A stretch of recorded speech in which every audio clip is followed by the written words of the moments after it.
മാർച്ചിലേക്ക് FIFA standard FIFA also world cup നടത്തുന്ന സ്റ്റേഡിയങ്ങൾ elite മാച്ചസിന് പ്രത്യേക സ്റ്റാൻഡേർഡ്സ് ഉണ്ട് അവർക്ക്. ഇങ്ങനെയുള്ള വൺ ഓഫ് എക്സിബിഷൻ മാച്ചസ് ആകുമ്പോൾ അവർ ചില എന്താ പറയുക ചില കാര്യങ്ങളിലൊക്കെ അയവ് കൊടുക്കും. അല്ലാതെ പറ്റത്തില്ല. എല്ലാ രാജ്യങ്ങളിലും ഒരു ഇന്റർനാഷണൽ യൂറോപ്പിലെ പോലെ അമേരിക്കയിലെ പോലെ അല്ലെങ്കിൽ ഗൾഫിലെ പോലെ സ്റ്റാൻഡേർഡ്സ് മെയിൻറ്റെയിൻ ചെയ്യാൻ ബുദ്ധിമുട്ടാണ്. അപ്പൊ ഈ വൺ ഓഫ് മാച്ചസ് ഒക്കെ നടക്കുന്നിടത്ത് അവർ ചില അയവുകളൊക്കെ കൊടുക്കും. അതുകൊണ്ട് നടക്കും. പക്ഷേങ്കില് ഞാൻ മുമ്പൊരു ചാനലിൽ പറഞ്ഞ പോലെ എനിക്ക് തോന്നുന്നില്ല, എനിക്ക് വിശ്വാസമില്ല ഈ മാർച്ചിൽ ഇത് നടക്കുമെന്നുള്ളത്. കാരണം മാർച്ച് 23rd മുതൽ 31st വരെയാണ് മാർച്ചിലെ വിൻഡോ.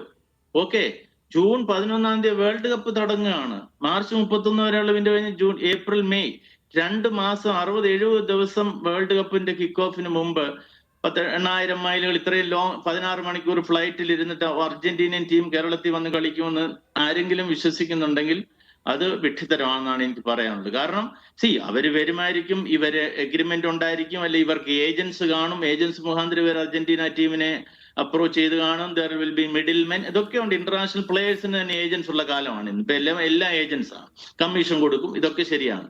പക്ഷെങ്കിൽ മാർച്ച് വിൻഡോയില് അർജന്റീന പോലൊരു നിലവിലുള്ള ലോക ജേതാക്കൾ ഇവിടെ വന്നിട്ട് ഏത് ടീമുമായിട്ട് മറ്റൊരു അറ്റ്ലീസ്റ്റ് ടോപ്പ് 50 അല്ലെങ്കിൽ വേൾഡ് കപ്പിന് ക്വാളിഫൈ ആയിട്ടുള്ള ഏതൊരു ടീമുമായിട്ടെങ്കിലും വേണമല്ലോ അവർ കളിക്കാൻ. അല്ലെങ്കിൽ പിന്നെ വേൾഡ് കപ്പിന് മുമ്പിൽ അവർക്ക് എന്താണ് ഇവിടെ വന്ന് ഇന്ത്യൻ ടീമായിട്ടോ അല്ലെങ്കിൽ തായ്ലൻഡോ അങ്ങനെയുള്ള ടീമായിട്ടൊന്നും കളിച്ചിട്ട് കാര്യമില്ല.